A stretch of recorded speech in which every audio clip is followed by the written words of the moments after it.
Jeffrey Williamson was born in 1935. He graduated with a bachelor's degree in mathematics from Wesleyan University in 1957 and then went on to earn his PhD in economics from Stanford University in 1961. He started his teaching career at Vanderbilt before moving to the University of Wisconsin in 1963.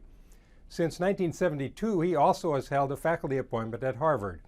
In 1976, he was awarded a Guggenheim Fellowship to study at Cambridge University in England and has been a visiting professor at the Australian National University, Osaka Gakuin University in Japan, and at universities in France, Sweden, the Netherlands, Denmark, Spain, Brazil, the Philippines, and the World Bank.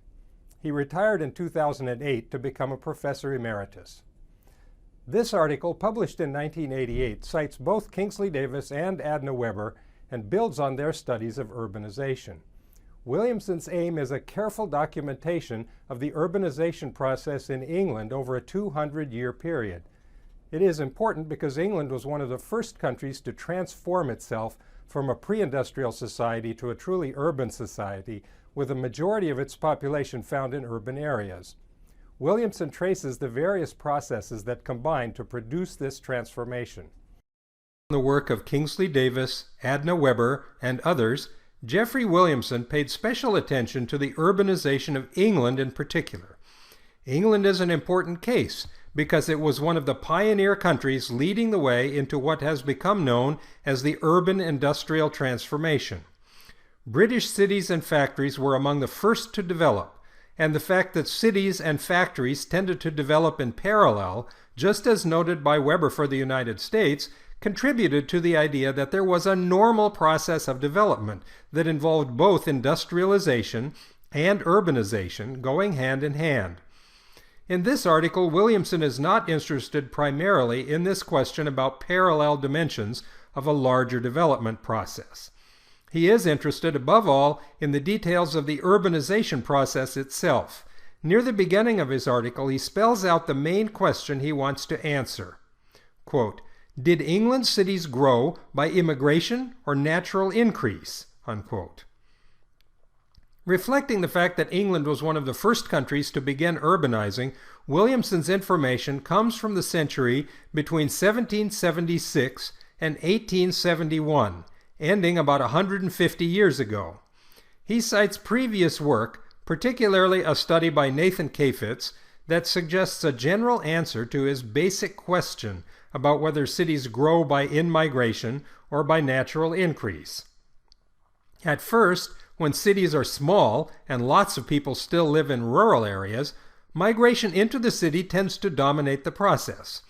But as the countryside empties out and most people become urban dwellers, the larger size of cities means that even a low rate of natural increase can produce a lot of new urban babies, while it gets harder to find people to move from the countryside into the city. Williamson's text table 2 at the top of his page 289 shows that this basic picture fits the facts of urbanization in England. In the last quarter of the 1700s, as the country went from 1/4 urban to 1/3 urban, the majority, about 60% of English urban population growth, was explained by net in-migration into the cities, while only 40% represented the excess of births over deaths. This amount of natural increase is still impressive, even if it is not the biggest part of the urbanization trend.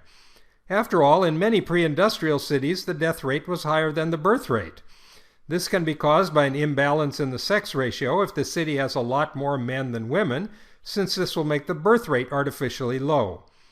But the sanitary and health conditions in pre-industrial and early industrial cities were pretty awful too, so that death rates tended to be high. Artificially low birth rates combined with high death rates can tip the balance of population growth into the negative range, the situation we have referred to as a population sink. In such conditions, only continual migration into the city will keep it from disappearing altogether.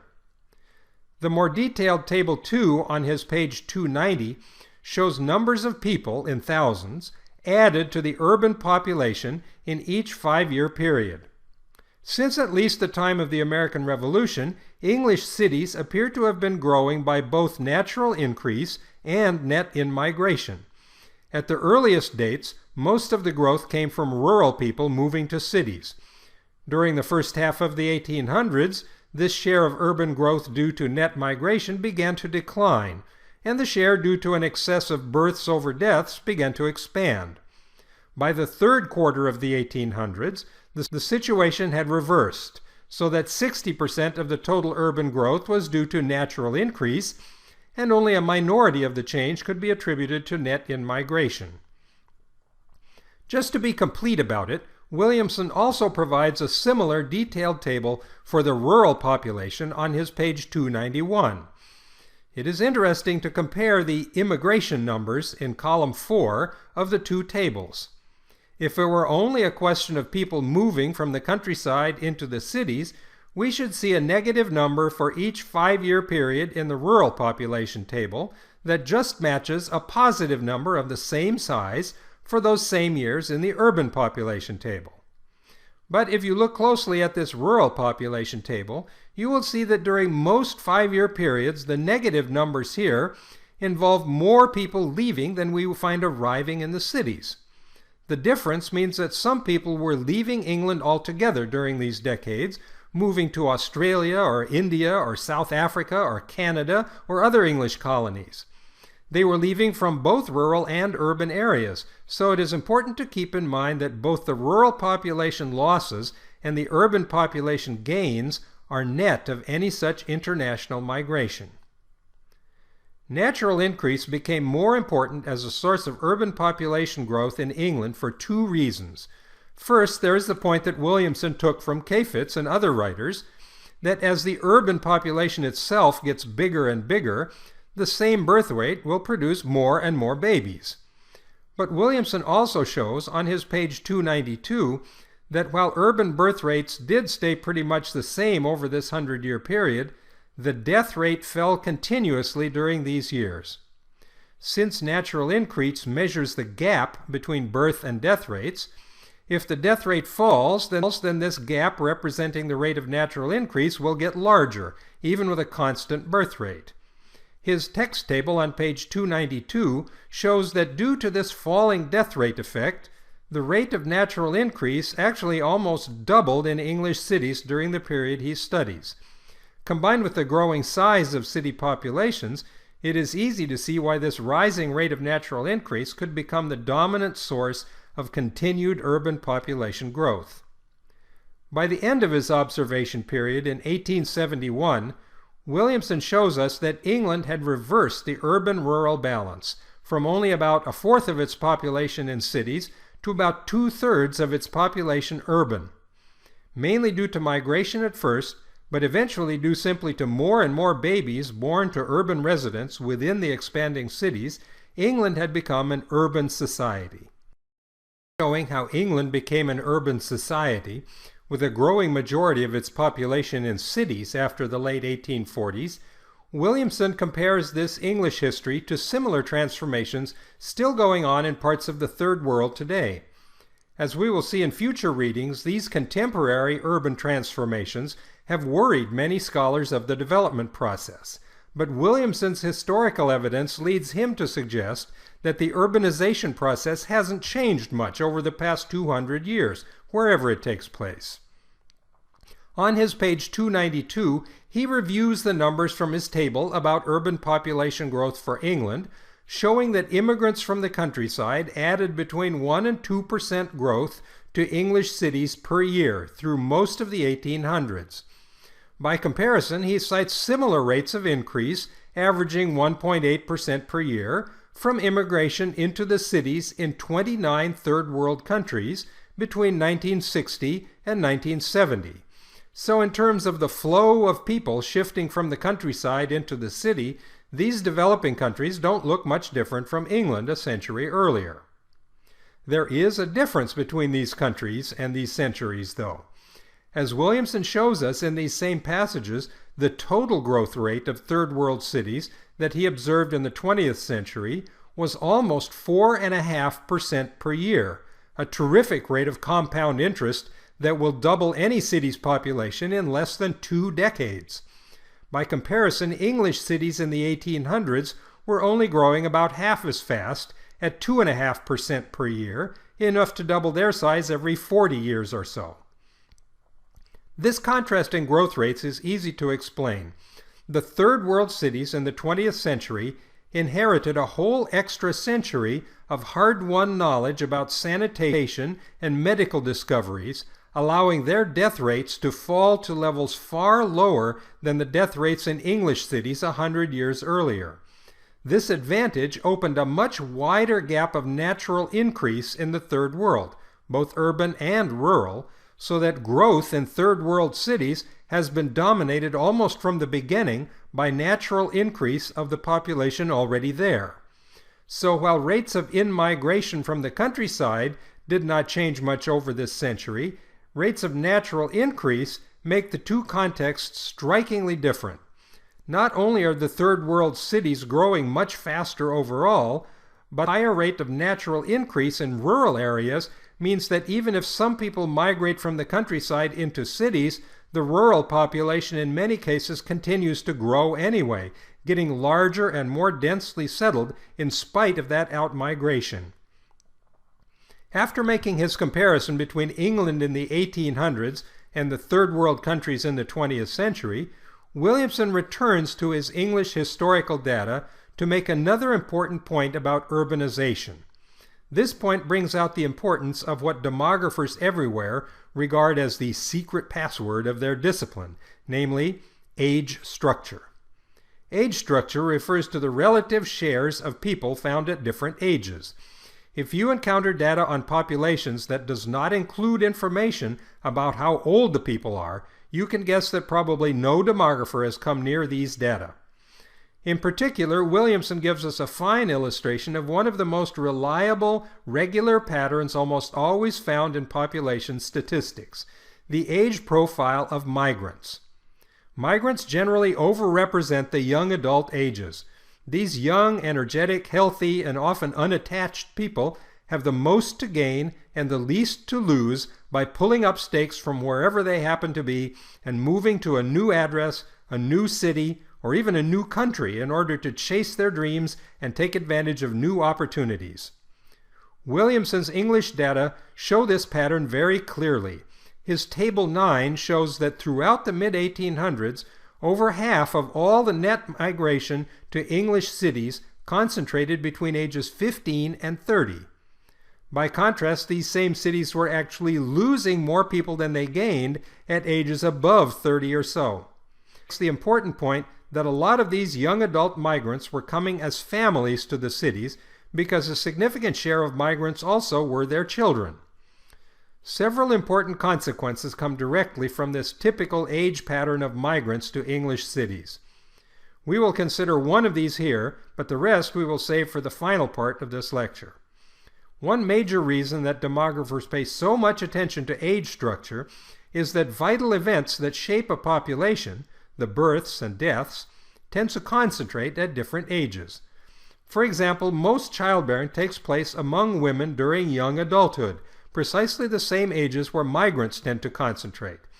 This means that an inflow of migrants will inflate the population at ages where people are most likely to have babies, and this age structure effect should increase the overall or average birth rate. Williamson shows us in his Table 7 on page 301 that this in fact happened in English cities, raising the birth rate to 36 per thousand rather than the 32 per thousand that would have been observed without the extra young adult in-migrants. This age structure effect gave an additional push to natural increase as the main source of urban growth. By the same logic, if these young adults were leaving rural areas, they would leave behind a smaller share of young adults, which would lower the overall rural birth rate. What is more, human populations generally follow a very wise pattern of concentrating deaths where there are no births and concentrating births where the death rates are lowest. This keeps the orphan problem to a minimum, which is a good result for any species. For humans, this means that death rates are highest among the youngest children and oldest seniors. and that the risk of dying reaches its lowest level just about the time we reach puberty and start to reproduce. So the concentration of migrants at young adults' ages means that where they tend to concentrate, such as the English cities in the 1800s, overall death rate also will tend to be artificially low, and that in the areas that they leave behind, the overall death rate will be artificially high. Williamson's Table 7 shows us this effect in English cities, where the crude death rate during this period was less than 25 per thousand instead of the rate of over 26 per thousand that would have been observed without the young migrants. Taken together, these age structure effects on both birth and death rates were enough to double the actual rate of natural increase in English cities from only about 0.5% per year, that is 5 per thousand population, without the effect, to over 1% a year, that is 11 per thousand population, due to the presence of so many young adult migrants. A key reason, then, that natural increase gradually took over from migration as the motor of English city growth was that the migration itself was concentrating young adults in the cities, people who biased the birth rate upward and the death rate downward, and themselves magnified the role of natural increase in expanding the cities. Pointed out the fact of selective migration by age into English cities, Williamson can hardly find a place to stop tracing out the effects of this age structure effect. We already have seen that age-selective migration inflated birth rates in cities and artificially lowered urban death rates, since young adults are less likely to die and are also the people who have most of the babies. But he can't stop there. The age-selective migration also had an impact on the overall average age of these cities themselves. Back in his Table 6 on page 297, he already showed us that the English cities gained an economic advantage from this age structure effect, showing a 5% surplus compared to the rest of the country in the share of people between ages 20 and 39, the heart of the working ages. Not only did this surplus of young workers mean that the urban economy could continue to grow with no shortage of labor. In addition, the age structure effect meant a more favorable ratio of working-age people to old and young dependents. Variations in this dependency burden may be one of the most powerful drivers of economic growth and progress, because income that doesn't have to be transferred to take care of dependent children and retired parents can be saved, spent, and invested, stimulating the whole economic landscape. Williamson doesn't have a lot of detailed evidence about the urban economic landscape from the mid-1800s, but what evidence he does find supports this suggestion. He shows in the text table on his page 298 that not only were the shares of children and old people lowest in the populations of London and other large cities, but in fact the rate of pauperism, what we today would call poverty or welfare, also was only about half as high in the most urban counties of England compared to rates in the most rural counties. He believes that this contrast is due at least in part to the exodus of productive young adults from the countryside to their new homes in England's growing cities. In his final section, which Williamson calls "What Have We Learned?", he tries again to compare these English historical trends to what he sees happening in the mid-20th century in third world countries. He reminds us again that the urban growth due to net migration into cities looks very much the same in England in the 1800s and in these developing countries in the 20th century.